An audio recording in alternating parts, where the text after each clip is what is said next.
See what you got going on here. Oh,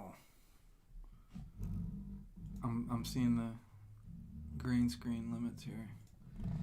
Yeah, I gotta extend that out a little bit more.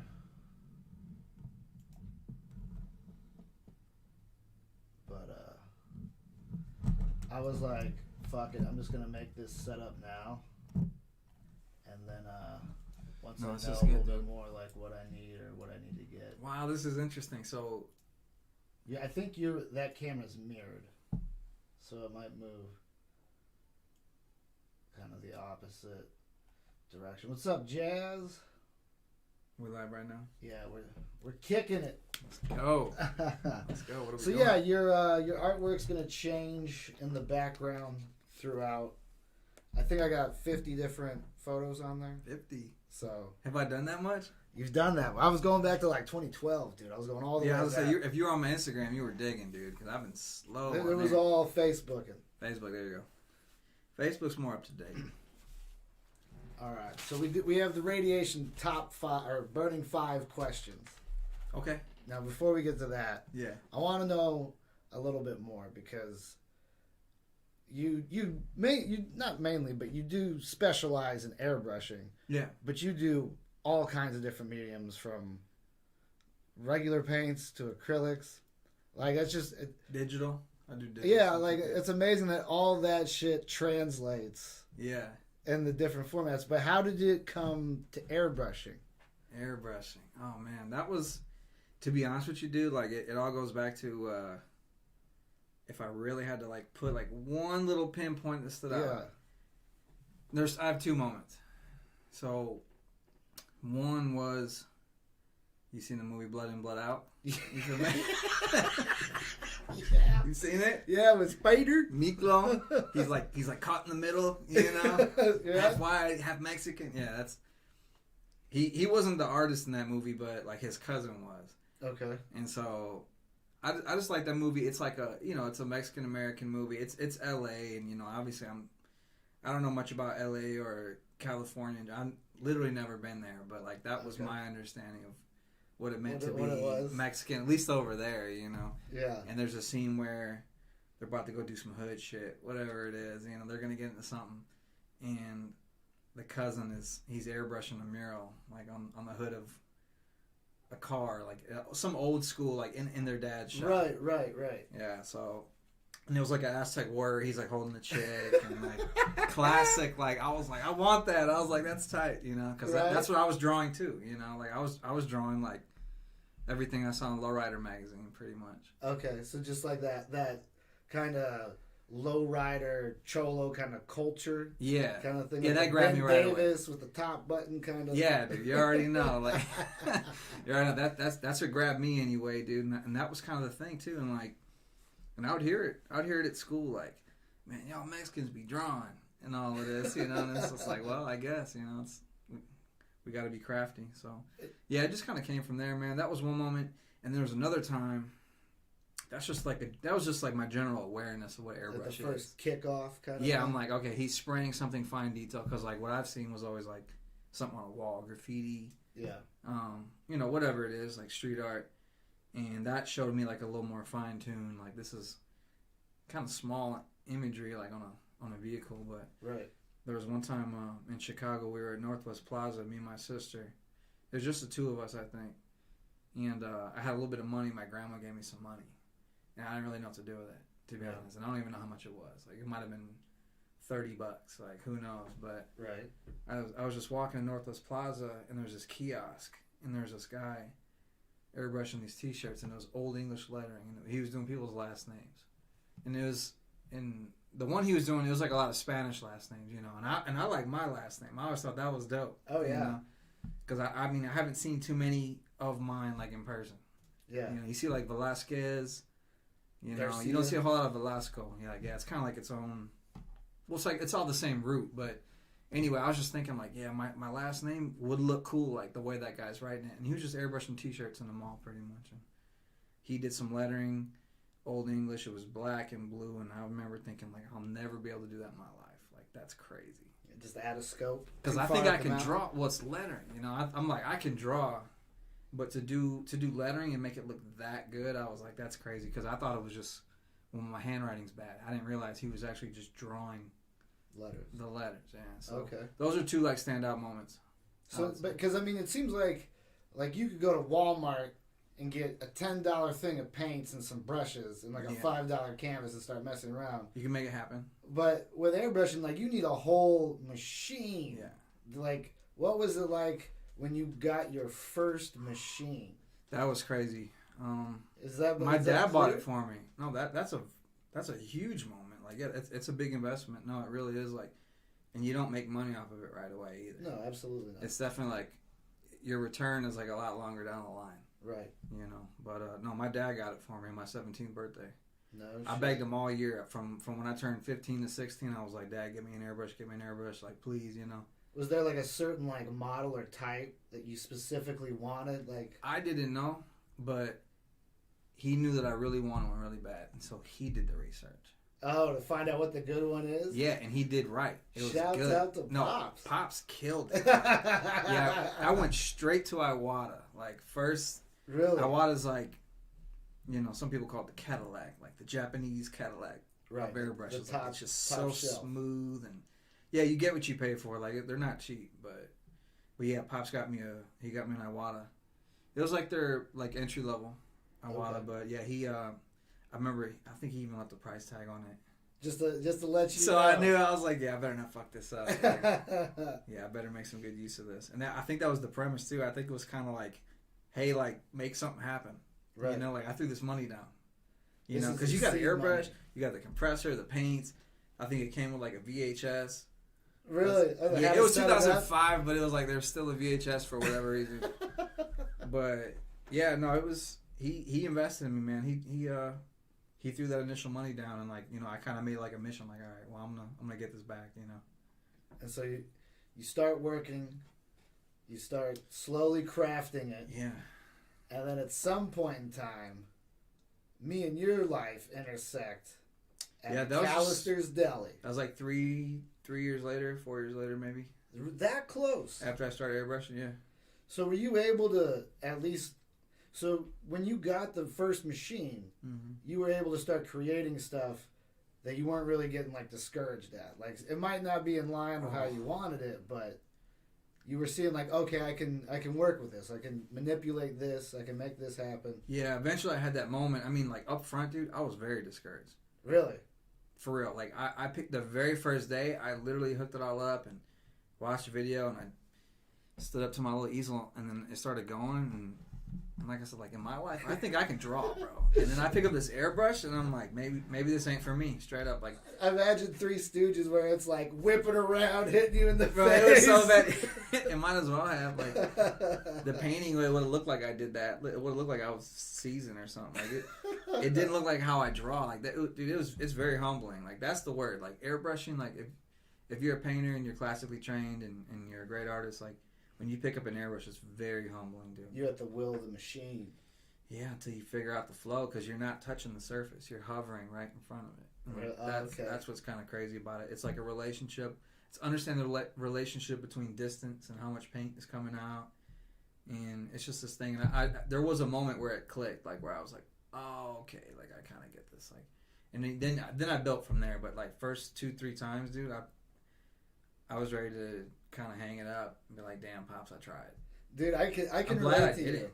I can relate to you because in welding, like, you don't want to just lay it right on the metal. You want to be like 1/8 of an inch off that metal hovering. Yeah.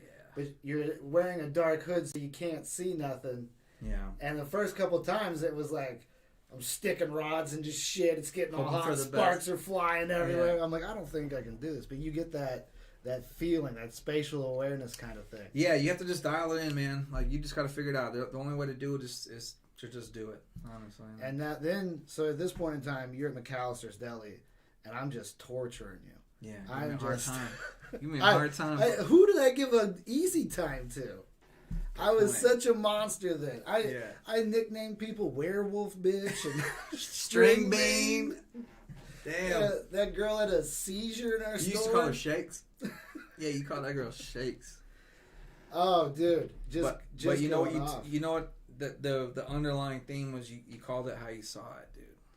Well, it was fucked up because I learned how to work in a kitchen right when kitchens were starting to make the transition from handwritten tickets to ticket-fed machines. Oh, yeah, printers. So it was just like a lot of like hardcore drug addicts cooking pasta and shit, and they would just lose their shit on you because everyone's getting stressed out, everything's coming in. Right. And so then I was like, well, this is how you do it. So then I go to the deli and I'm yelling and screaming at everybody. This is how they communicate. Yeah, right. It is though. I mean, there is a kitchen language, dude. Like there definitely is. Yeah, like you made that salad too slow, so now I've got to psychologically break you. Yeah, and you'll do better next time. That's the whole point of that. Right. Because we gotta we're on a mission. And now when we were doing there, you started doing stuff at Six Flags, doing T-shirts and stuff. I did, man. Yeah, after we started working the deli together. Yeah, it was 2010 was the point where I started working at Six Flags. And talking to you during that point and working through that with you, it seemed like that was really kind of when you started to like pick up on your self-value as far as your talents and your abilities. Yeah, it was kind of it was a convergence of a few realizations, I guess. Like, one was like, there's money out there to be made doing this. Like, that was the first thing. Like, there's a business already in place where the whole premise is they airbrush on T-shirts, and people get paid and go home. Like, well, actually, before Six Flags, I was in my garage before that. You were working with somebody else. You were working in someone's shop. Yeah. And I tried my hand at that too. You hit a point where you guys were just like butting heads, and it became super unhealthy for you to be there. Yeah, it was a tough spot, man. Like, it's young. I was young, I was 21 at that time, or even younger. Maybe I was 20. Like, I took a new skill I just learned, and like I went straight into like, okay, let's try to make some money off of this. And there was already established businesses in place, and I was just kind of trying to find my way, So naturally, like I'm gonna look for a leader, mentor, whatever. I mean, naturally for me, like that.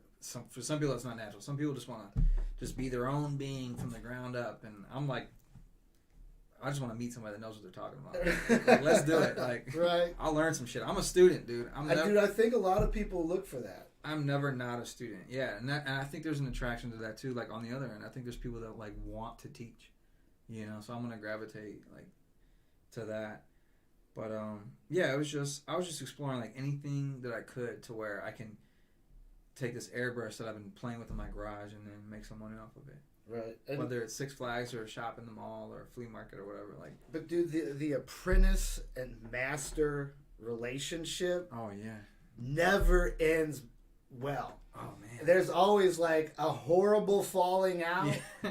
And then like years later, both people look back and are like, oh yeah, that shit was tight. You were doing the right thing. Right. Yeah. Yeah, I should probably go back and review some of my past fallouts. Yeah, stuff. I should go review them all. Yeah, no, there's always going to be that breakout moment. It's like when you're growing up from your parents. Like you get to that age where you think like you're aware and grown enough to make your own decisions. Like you start to kind of establish your independence. Sometimes it's aggressive. Yeah. Like as a young person, you know what I mean? Like sometimes, like I think I had that aggressive young person moment where I was like, "Fuck this!" Like I had that moment where it's like, "I know who the fuck I am." Like I'm done being. I'm gonna be way better than you. You're gonna see, bud. Like.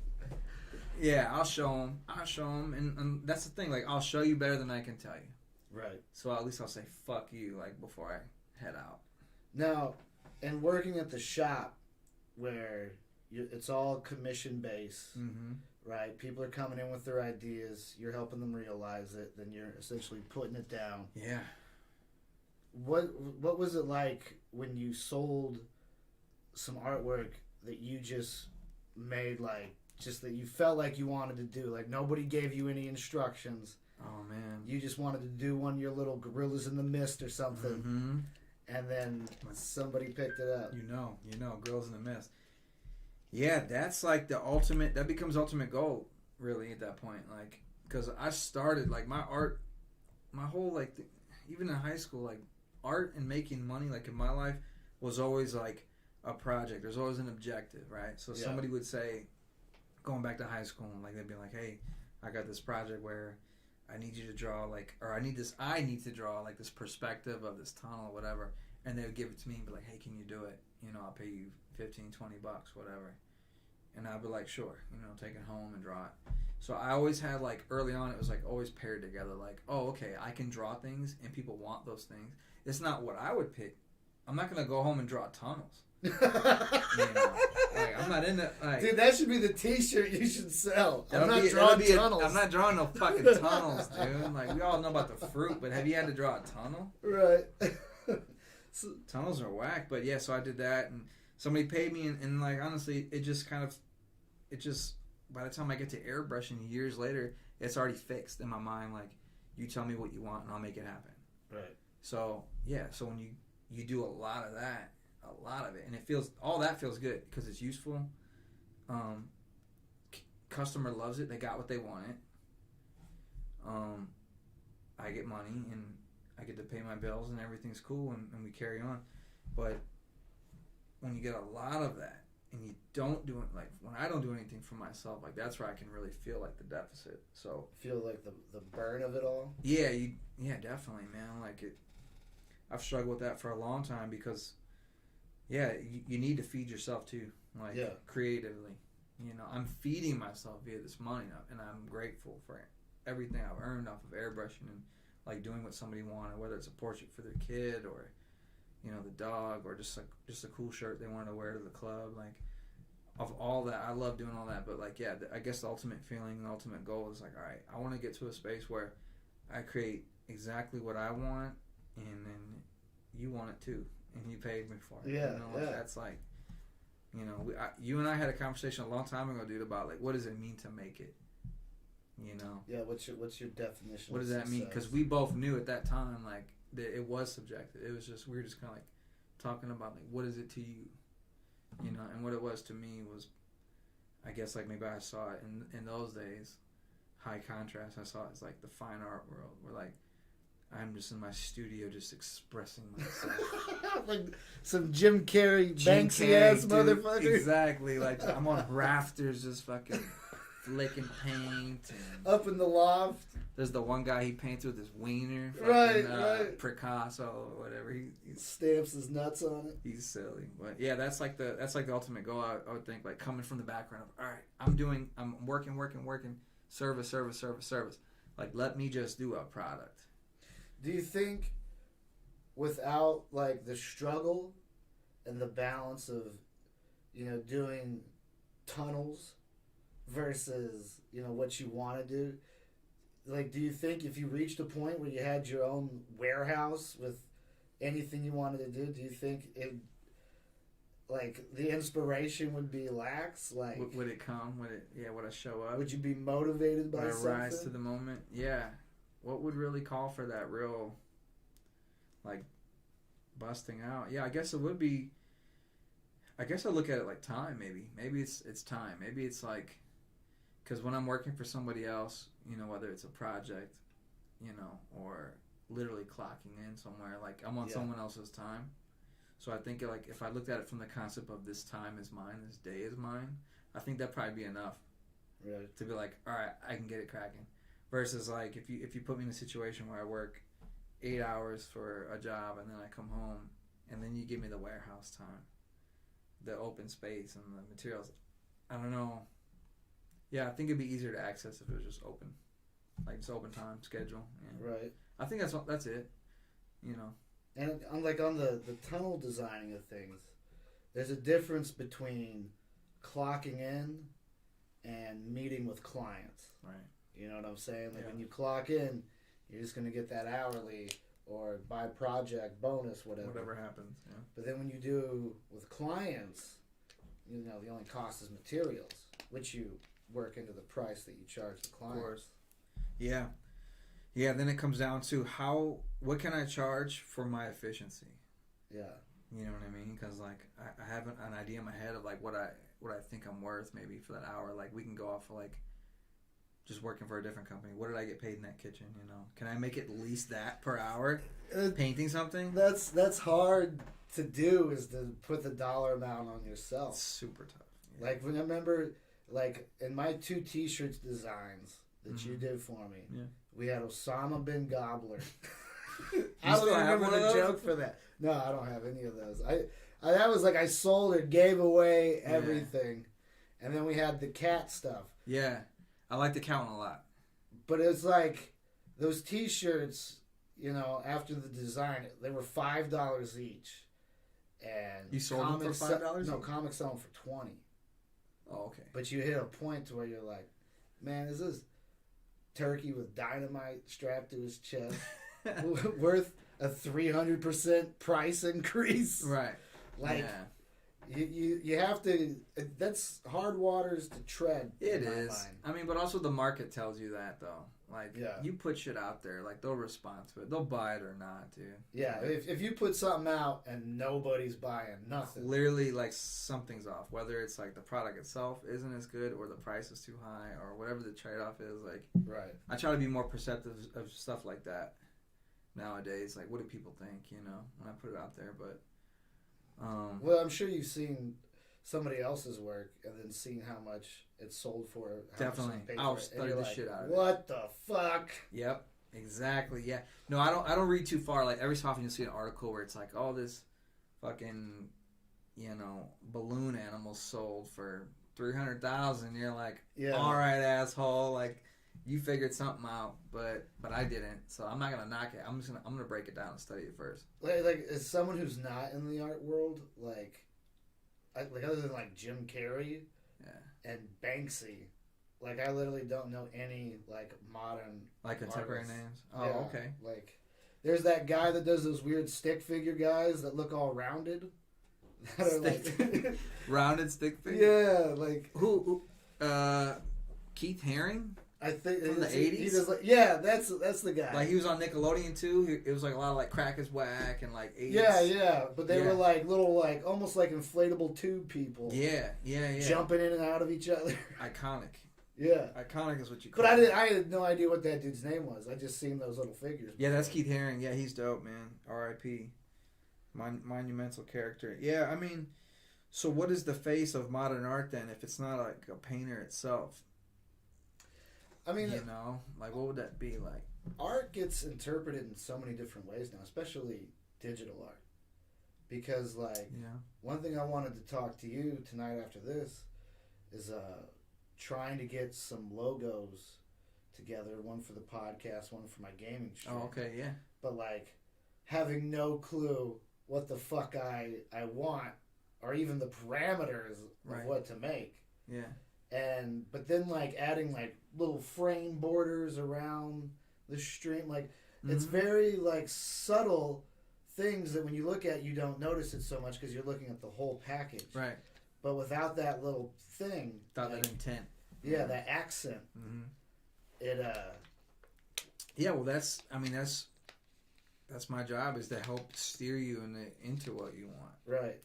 Really, like that's the case for a lot of like what I do is like. You know, you have this ambiguous idea that, or maybe ambiguous isn't a great word, like maybe it's just this more open idea of like a general aesthetic that you want. It's just what are the details of it and like how do we get there? Like that would be my job. Like you, in theory, you would come to me and say, hey man, like I like this, well, one great example would be like, I like the look of this thing. Maybe you don't know what it is. Maybe you don't know why you like it, but maybe you saw another banner somewhere. Like I like the general look of this. And the idea in my head is this, that, and the other with these colors. Like that's my job to help you fill in those blanks. Yeah, like because there's always a solution and there's always a reason why something looks good out there. Like I reverse engineer everything. So you're diving into people's psyche as much as you're putting ideas on paper. I'm trying to. Yeah. Like yeah. I mean, basically, I've seen a lot of your work, which we're showing in the background here, and it's all phenomenal and beautiful stuff. Have you ever had somebody not happy with something you've done? Yeah, I can remember some. Have you had people lose their mind? Like, what the fuck is this? I had. Let's see. I had one very early on, man. When I was airbrushing, very early on, it was like my first few months into airbrushing in the public, you know, doing t-shirts, and this lady comes to me and she's like, all right, I want a t-shirt and it was her and her daughter, right? And that's usually the scenario. The customer that's upset is usually the parents of the person acquiring the shirt or the art. So it's rarely the kid. It's rarely the kid whose shirt it is that has a problem. It's usually the parent, right? So parent comes up to me and she says, all right, my daughter's name is, I don't know, it might have been something like not particularly attractive of a name aesthetically, like something that looked relatively Pizza simple. Face. Yeah. Yeah, Pizza Face. That fucking came out of nowhere. I dig it though. We'll go with that. Pizza Face. I've never wrote that before in my life, right? And she gave me the colors, and she told me what style she wanted. And man, I just did my best, you know. It was definitely like a scenario where you got to turn it out. Like it's got to be painted and done. They're back within the hour. It's not like you go home and sit on it. You got time constraints too. Yeah, that's another thing about it. Like my commercial and service aspect of doing art was always there's a short amount of time. Right. So that'll definitely like season how you're gonna behave within that hour. You know, if you're thinking about like I only have this much time to do something, and I was new and like I did the colors the best way I knew how. But dude, today you can give me the same colors and I understand it, like how it would come out better. But I did it and she got it. The mom got it. The daughter was like, all right, cool. I'm like, this is great. And the mom was like holding it up like, you like it? Like, you sure? You know? Like, what about this? Like, you start pointing at shit and you're like, oh. And now the daughter has doubts. Now the daughter's like, oh, fuck, I thought I liked it. Right. I thought it was dope. So the mom, like, steered her into the idea that she doesn't like it. And she was like, yeah, like, she comes to me and she's like, yeah, I'm sorry. Like, we get a lot of airbrush. Like, we go to Florida, you know? We've seen a lot of airbrush. Yeah, right. I'm like, oh, fuck. I'm like, Florida? Shit, I've never, you know? And she's basically like, yeah, this isn't, like, we know airbrush. Like, this isn't, like, the greatest version of it or something like that. And then, you know, the owner of the shop, my boss, I had to go fucking tell him, you know. Hey, I did this and that. Oh, God, I felt like shit. I had my tail between my legs. My head was down. I was like, yeah, here's the name and the colors. They don't like the shirt, like they said. You know, he's like, well, it's fine. You know, and he jumped up and he did it. And he was gracious about it. But, man, I sat there and ate my little fucking Charlie's Mall sub sandwich. So sad, dude. My little California chicken. You were crushed. Oh, I was crushed. I couldn't paint the rest of the day. Really? Yeah, because one person told me that. So did he shirt. Like discount it or refund them or? Because and that's another thing too. It's a commission job. Okay. You don't get paid hourly, so yeah, you only get paid if the customer paid you for the job. So, yeah, I didn't zero on that one. On that one shirt, it's one shirt. Right. I've painted thousands. It's only the bad one, dude. Yeah. I did a comedy show, like one of the better shows I've ever had, in my opinion. I never liked really any of my stuff. Everyone came out afterwards, and I never got so many gracious applause. But one dude was like, "Yeah, I guess it was all right." He came to you? Yeah. Like for commentary like later? As I'm like outside thanking people for coming out. Some people were just walking by, going to the bathroom. A lot of people were telling me, great job, great job. One guy was like, yeah, it was all right. And that dude, I remember... Just walking by or he stopped? He stopped. Oh, okay. And I remember his face, yeah, what he was wearing. Everyone else that said good job, we loved it, it was amazing. Oh, of course he had a beard. Mustache? No, just a full... Just a beard? He was just like an old... Like, it looked like somebody found him in the woods and brought him back. Yeah. But, hard life. Everyone that told me good shit, can't remember nothing about it. Yeah. The one guy that wasn't happy, yeah, I remember his breath smelled like peppermints. Like he was that close to me. Like I remember this guy. Oh yeah.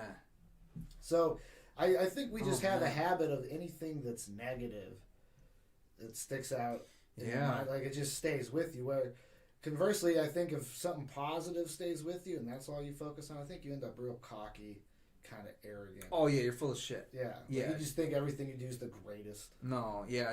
Well, dude, like that's a sign of I think healthy awareness. Like if you kind of like maybe not overemphasize, but if you pay attention to those moments of that negative feedback or whatever that is, like that, whatever's different from the crowd, like you have to pay attention to that, dude. Yeah. It motivates you. Yeah, those humbling moments. Yeah, definitely. Now that we got a little bit of bass on you and your art, we're gonna get into the burning 5. Oh, burning 5. Okay. Burning 5 questions. All right. Do I need to write them down? No. Okay. You won't be graded on this. Okay. So burning question number 1. Okay. Do you believe in UFOs or paranormal activity? Do I believe that you? I mean, I've seen your artwork. Yeah. What are your thoughts on? And do you have any experience to go along with this? Like, where are you at with the UFO paranormal spectrum? So UFO is definitely like aliens, extraterrestrial in my mind. Yes. I'm not thinking about like, Russia's top fucking military grade technology. I'm talking about like extraterrestrials. Another dimension, outer space. Okay. I like those concepts. And when you say paranormal, I think of like ghosts. I think of maybe chupacabras. Yeah, maybe Bigfoot. Bigfoot, Sasquatch, whatever. Man, I love all that shit. All that shit is inside of me, dude. It really is. I'll say I love it first. I love the concept. The burning question. What was the question? Where am I at with it? Do you believe in it? Do I believe in it? And like in its existence and our reality. Okay. That gets, dude, the older I get, the harder it is for me to be like, yes, I believe in it.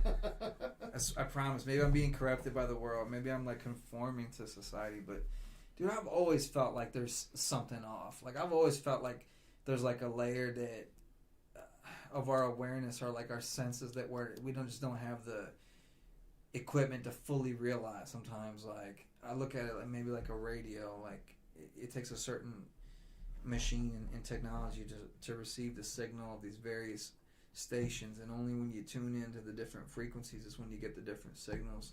Right. And I think like sometimes I kind of use that as a metaphor to like our senses. I think like our brain and our human body, and I think it's all amazing what we have, but I feel like there's probably a limit to the frequencies we can get to just off of our own instrument, our own biology. And I feel like every so often it's possible that there's a signal or a frequency or a radio station so strong that it just can't help but to kind of cut into ours.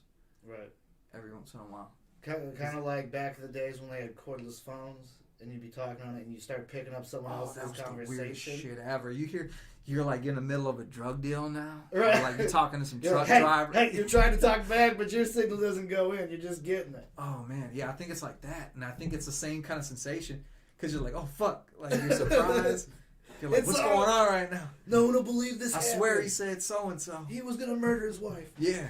Oh, dude, you heard the plan, but you can't prove it. Like that's aliens to me. Like, and then mathematically, scientifically, like, just go outside and look up, dude. Like, if you live in the country or if you live in an area that's like low light pollution, go look up and look at all those little fucking points of light.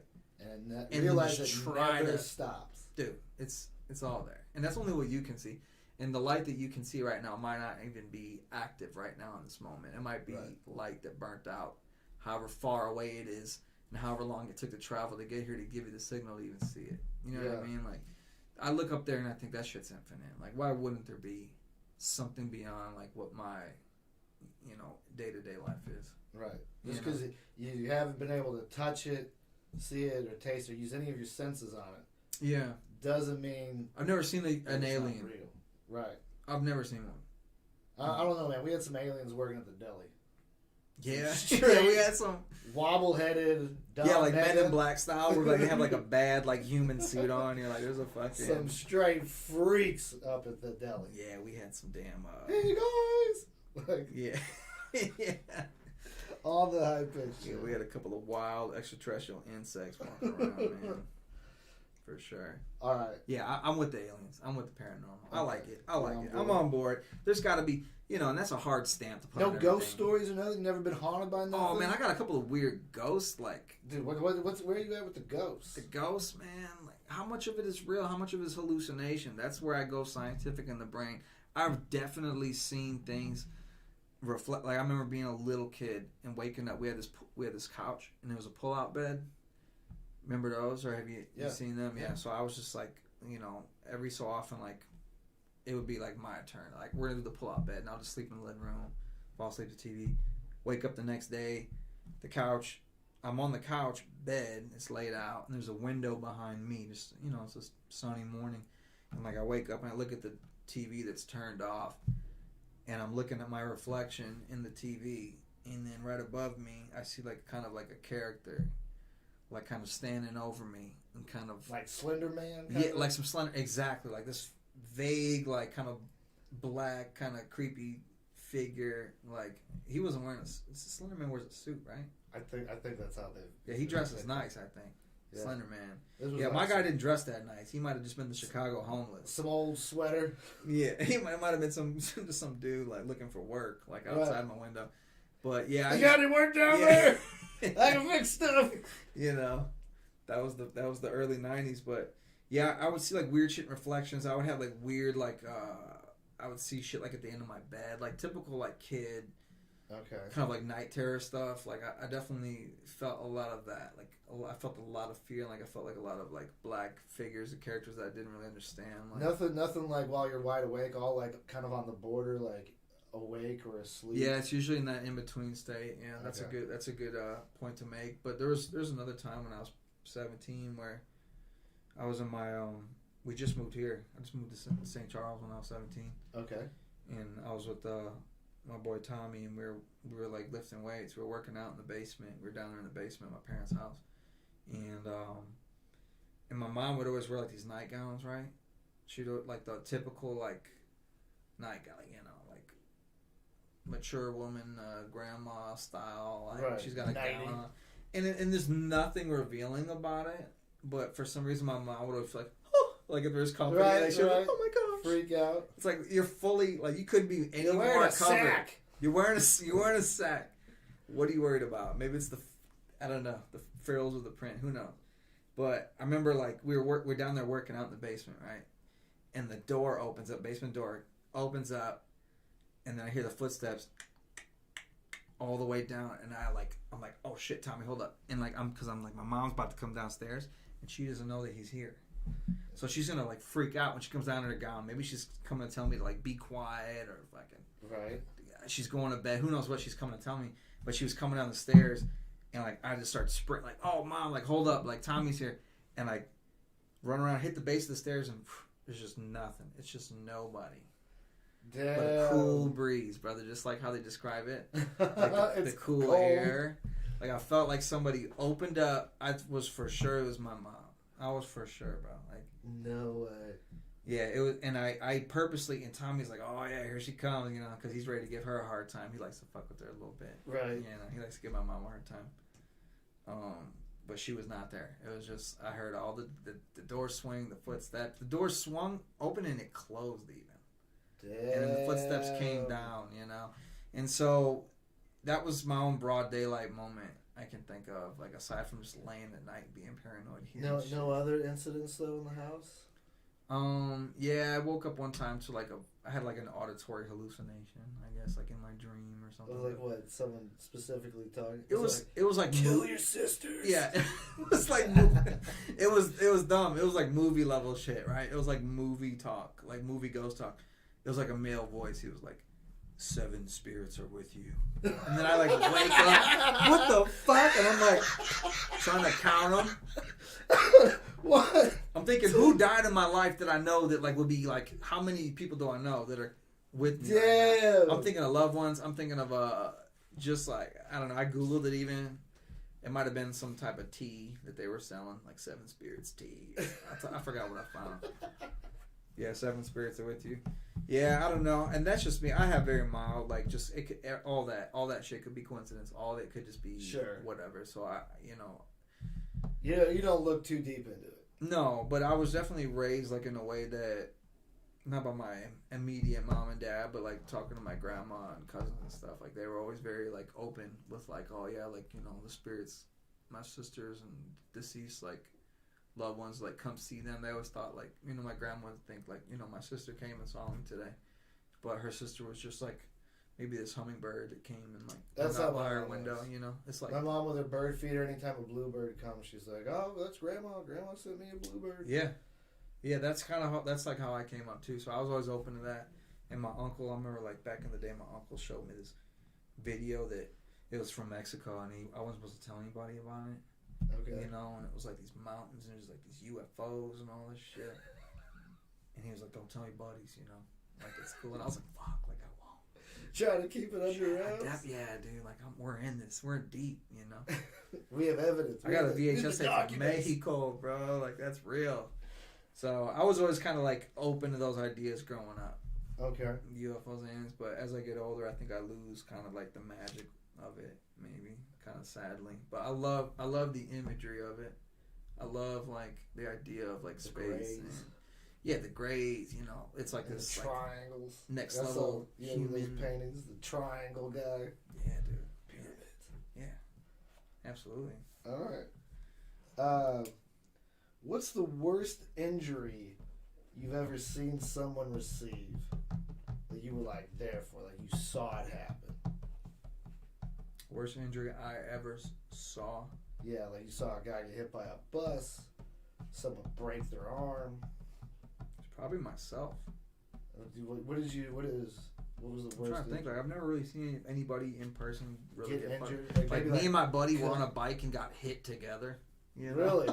Yeah, we were like riding parallel like this, and some lady like backed out of her fucking driveway and hit the both of us. But that was nothing. We got up and we fucking ran off. Right. No, it's probably myself, dude. Like when I was 7 years old, I got this. I'll show you that scar. I got a scar across my whole arm. Yeah, it's pretty gnarly. It goes all the way across. I was 7 years old and like I want to go to the pool that day. My mom was like, "No, you're not gonna go." You know, and I was like, "Fuck that," you know. And I went outside and slammed the door. I was like, "Well, I don't have any money." But the door locked behind me. Long story short, I bang on the glass of the door. It breaks through, slices my whole arm open.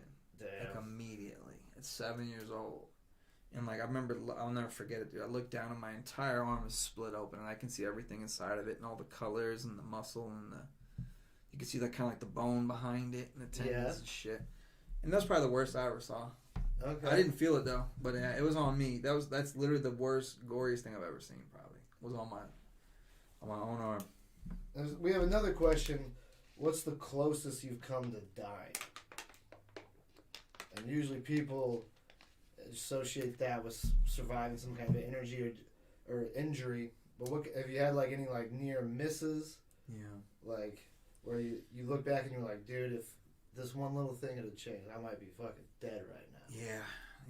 I guess there's been a few of those, man. There's been a few moments where maybe just spinning out in traffic, like on some bad weather shit, like almost getting completely fucking smoked, like fishtailing out.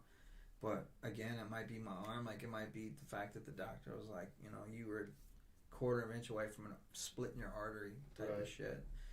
But as far as like experience, and I was a kid then, so of course it's all like fantastical. Like I don't know what life and death is, but I guess I don't have too many moments like I can think of right now off the top of my head where like I definitely felt like I was gonna like choke on a turkey sandwich in high school one time. Dude, that scares the fuck out of me. I was in biology, bro, and I almost fucking I thought I was gonna die.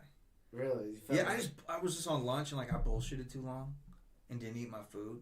Okay. And it was like, fuck, like we gotta go to class. And so I still have my sandwich and I'm like ducking under like in science class they have like those long bars. The black like, tables with little sinks. Yeah, so I'm just sitting there like eating my whole sandwich and I thought I was gonna die then. I got pneumonia last year, could have died if it was like, like 1920 or something. I would have been out. Right. You would have had malaria. It would have been RIP me last year. What kind of conspiracies do you believe in? And we say this with prefacing other than 9/11. Okay. Because we asked a lot of people about conspiracies, and like everyone like 9/11, motherfucker. Yeah. So like other than 9/11. 9/11. What kind of conspiracies are you pretty sure? Well, have you seen the Bob Lazar fucking I have podcast and the I heard him on Rogan. I tried to watch the podcast or the show, but it was a little too much for me. Did you have a hard time with the other guy? The director, the real like excited guy. Yeah, he's tough. You got to get through him. Dude, I definitely like conspiracy. Like my first one would be like maybe like the Illuminati like style conspiracy. Okay. The fact that there's like a few, I can definitely get behind the idea in conspiracy that there's very few people that have the most money and power and influence on the planet. I think it's like just bound to happen. It's once again, it's like if the game Monopoly has been played like for hundreds of years before I even existed, like there's definitely somebody that came up quick early on and fucking strongholded it, and I'm sure it changes power, but like I definitely feel like there's a few select very wealthy people, whoever the fuck they are, that do have a lot of influence on this planet, and I think that does manifest in like our energy. I think we have the technology to not be on these fucking fossil fuels. Have you heard about that guy that made the engine that ran on water? Yeah, and they snubbed him or whatever. Yeah, and then like I heard of that. Something crazy, like he like showed up at a buddy's house ranting and raving that people were after him and all this stuff was gonna happen. Yeah. And then they found him and he was dead in a minute. I don't know it well enough to give you the that details. Story's been told a million times that you'd think like it's got to be some truth to it. Like, yeah, the Jeffrey Epstein thing. Yeah. Bunch of rich people fucking people under the legal age. He gets caught. Next thing you know, he's dead. Yeah, they looked away for a minute and then he committed suicide in himself. Yeah, it's while he's on suicide watch. With and all of this with the technology we have in 2020. I'm on a camera right now. You're on a camera right now. This is broadcast. Yeah. And you tell me they can't get in a fucking cell right now for the moment of somebody's... In this room, there's probably 7 cameras. My laptop has a camera. Here's 2 here, and then me and you each have 2 cameras on our phone. Solid, yeah. And we're just a couple of assholes. Right, just a couple of dudes. We ain't trying to keep somebody from killing themselves. No, we're good guys. We're not a couple of assholes. But yeah, we're not that fucking level of... You know, yeah. No, I'm with the global elite idea conspiracy. I'm with the energy conspiracy that and some of that like kind of dips into alien shit too. Right. You know, the fact that like if an alien or extraterrestrial, if there's a whatever sentient being has technology to leave its home planet and come to ours, if we know the livelihood and likelihood or probability rather of life being on these planets near us, it's not in our solar system. Right. It'd have to be considerably far away. If they have the technology to get here and not destroy themselves atomically in the process, like clearly there's a level of energy that is way beyond fucking coal, fuel, shit like that. Like, and I think that's really like the main kicker of it all. I think that's why it would be in the best interest to keep aliens like secret, because it's like how'd they get here? You're gonna think logically first, like, right? Like you can travel these great distances, no problem. I gotta fucking fill up to get the damn Hazelwood. You know, you gotta do it once, twice a week. I'm just saying, like, it's gotta be something. Like, I'm with that conspiracy. I can go on a few of them, dude. I think that the Sphinx is older than it is. If you got into that, I forget what the scientist's name was, but they're like, it's got water damage on it that's old, erosion. Yeah, that's older than. Yeah, it's a few of them, man. Predated. And it's weird because someone will come out with information like that, and then the academic community fucking comes down hard on that, but calls them a loon, calls them a nut. Yeah, and then like 2 years later, it's like common fact. Oh no, there's this erosion that's actually this old. Yeah, that's the unfortunate part, like about just kind of holding on to. Man, there's people that have given out degrees on information that's been updated later. Yeah. That's like not entirely correct, you know. Like that's a huge blow to the ego. Ego is not escapable in any fucking human endeavor. Well, science, even as objective as science is, you cannot eliminate the human ego. And like, I decided and I discovered this was fact. Right. So how dare he come out? You know what I mean? That's like well, look at lie detectors. Remember, like growing up, it was like, dude, if you're hooked up to that thing, you're gonna know what's true and what's a lie. And then it turns out it's all like it's responding to your own anxiety and shit. Yeah, and like you can't. I would fuck up all of those. I'd be lying for everything. Anxiety I got, dude. Hook me up. What do you think, conspiracy wise, is a big conspiracy that people don't really know. Like you hear like the Illuminati, the 9/11, the New World Order. What do you think's one that isn't talked about enough? Isn't talked about enough. Or it just kind of flies under everyone's radar. Yeah. Well, I guess if like you're interested in conspiracy theory, you can find like a bunch of them. Yeah. I've explored like a lot of like the fun, like on a fun level, maybe not truth or fact level. I think underrated conspiracy theory, maybe like Hollow Earth or something like that. Okay. Maybe something like that. The hole in the Antarctica. There's like another fucking atmosphere down there that somehow functions. Right. You know. Nazi base on the moon. Agartha, I think. Yeah, there's aliens down there. There's Nazis. Fucking. There's probably some dinosaurs. Nazis riding dinosaurs. They designed them. They're the original Jurassic Park, dude. Based on a true story. Alright, and then the last of the burning five is what do you think causes bad luck?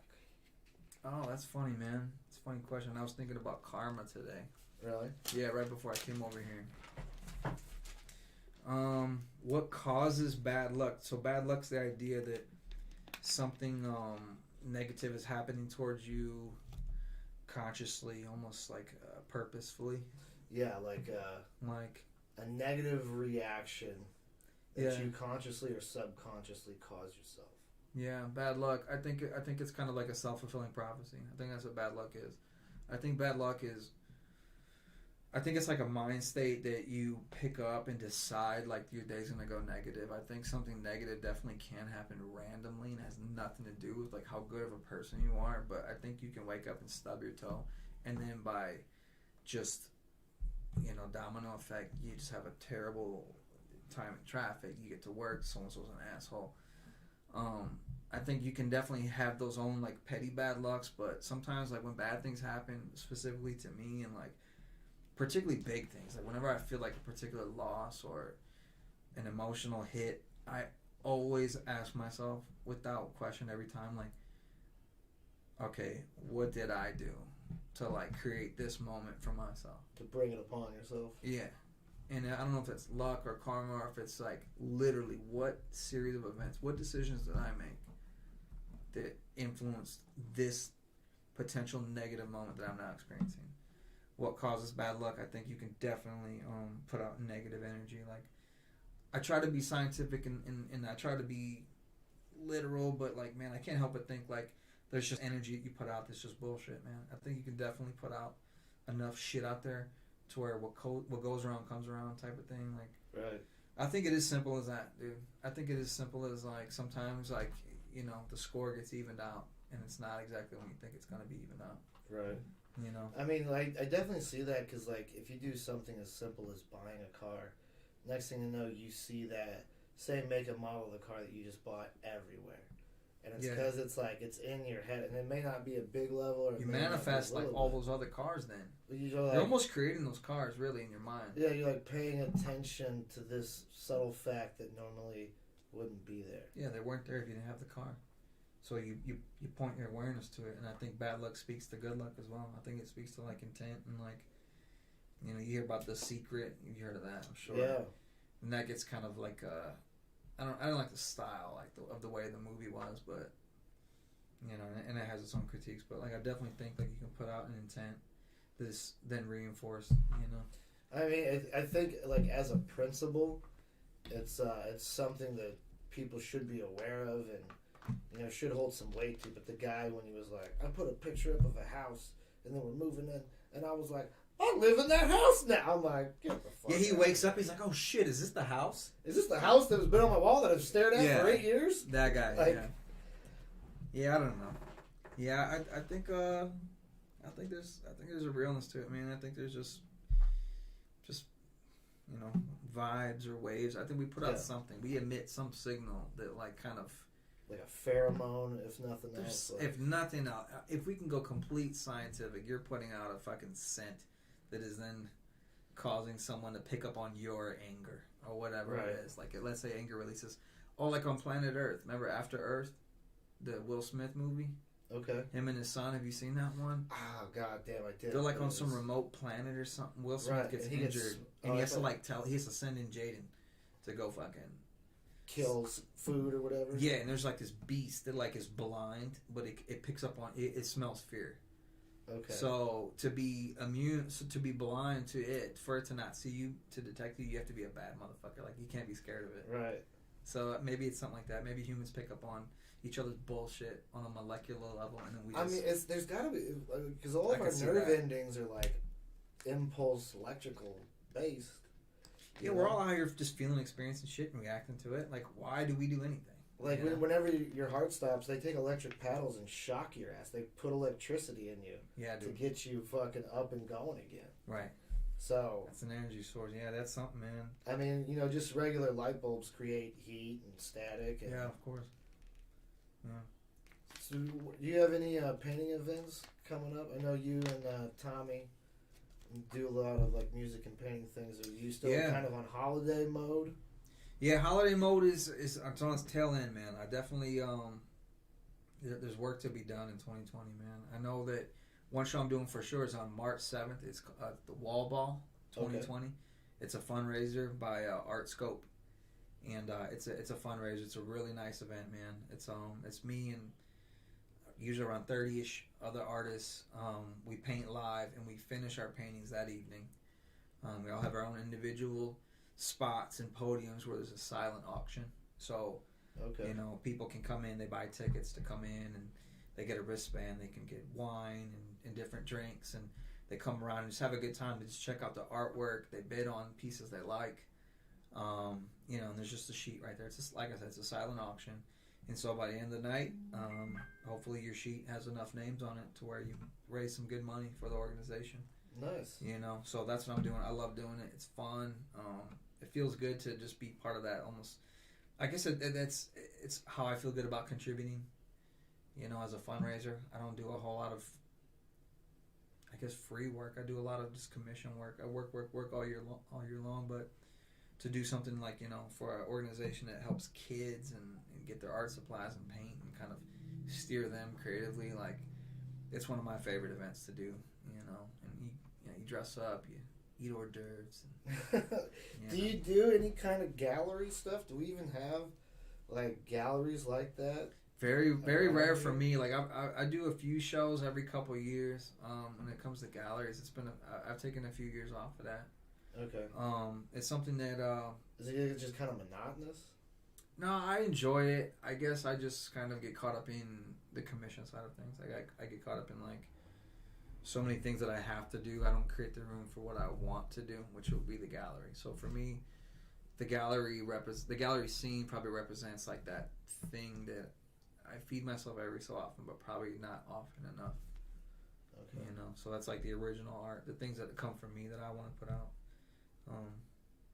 Hopefully some more soon. I don't have any lined up other than that fundraiser, but nice. But yeah, I would like to for sure. Now, if people wanted to contact you for commission, or if they wanted just to kind of know when you're gonna put something out, how do they get a hold of you? Is it just Facebook? Honestly, Facebook's great. Yeah, my Facebook page is dedicated solely to my art and my networking and meeting with people and doing commissions. So my Facebook, you can look it up. It's Pedro Velasco, Pedro Velasco. We'll have links. My Instagram, Velasco_art. Are you on Twitter? I tried to find your Twitter. I'm not on Twitter. I should probably get on there, huh? I thought you were on there. Did you get rid of it or stop doing it? Yeah, I guess that's kind of the thing. PV something. Yeah, I had a silly one, but it was like a personal one where I was just like doing like hitting on chicks. Lyrics and shit. I should have. I never did. I should have. It was just like impulsive thought, like something cool that Young Jeezy said. I'm gonna fucking tweet it. Right. It wasn't like, it had nothing to do with my art, so I just whatever. I abandoned it. To me, my social media and for what I'm concerned with in life should be only about my art, really. Like I don't feel a need to have like a personal expression, I guess, on my social media. Right, about politics. Like I had a shitty day, or like who burned this toast? Yeah, I might get on there and be like, where the tamales at? Right. But like other than that, it's like, let's talk about art, dude. That's what I do. Dude, in St. Charles. Yeah. I'm assuming you've hit up a lot of the different Mexican restaurants. Yeah. What in your mind? Is there a top one, or does it depend on which dish you're trying to go for? Yeah, it depends on what style you're going for, man. Like, if you want just a really good ass, like what they call street taco, Mexican taco. Like one of my favorite places is the Mexican grocery store. It's on First Capital. Okay. First Capital 94, across from the Quick Trip. It's called El Caporal, and it's a Mexican grocery store, and it's just Mexican shop there for their everyday ingredients. But there's a little tiny kitchen in there where somebody's grandmother's cooking up tacos and tortas and everything else, and it's so good, dude. And she doesn't speak English, so you got to order in Spanish or bring a friend that does. Okay. But I love them for the tacos. But if you want to have like a Mexican restaurant experience, like a place that I really like and I go to a lot, and they're genuinely good people, is El Mesón in St. Peter's. Okay. Off of Highway 70 and 79. Okay. El Mesón. Yeah, because highly recommend it. To be in California, like I really took for granted, like the food trucks, the little taco spots. And then it's I come heavy out here, over there, dude. Yeah. And they're like, we got street tacos. There's like feta cheese and like Jello, and I'm like, what the fuck is this? Like, where's the cilantro? Like, you gotta have cilantro. Yeah, they thought the corn tortilla was it, Yeah. No, it's you got to dig. I mean, and that's the St. Charles scene. Obviously, if you want to go more like California and more like authentic, like on the corner type of shit, you might want to go to like Cherokee Street, St. Louis. Okay. Something like that. Yeah, a lot of Mexican grocery stores. See, now you got to set up a gallery show on Cherokee with Tommy playing. Yeah. And get that grandma from that grocery store. I'll hire her, dude. Cooking, she's good. Dude. She'll cook up some lengua. You like lengua? Beef tongue. I'm trying to think. You would have said yes already if you liked it. I don't. You don't like lengua. I'm so open when it comes to food that like it's just take. You probably thought it was just regular steak taco or something. You probably thought it was like a real soft steak. Yeah, I was just like, I'll take. I'm that. sure you had it. We got the triangles going. There's our alien with the triangle, with the pyramids. I keep saying triangles. Oh, this one, yeah. Oh, that's fun. Powerful. Yeah. All right, man. Well, I think that's gonna do it for this episode. Right on, man. Thanks for having me. Thanks for coming out. We have more guests pre-booked this coming month. I know Charlie Winfrey and Tommy Crane will be in here. I don't know who's coming when. I don't have that information. It will hopefully be on the website, hetch.com, h3ch.com. So check that out. We'll have all of Pete's info in the description.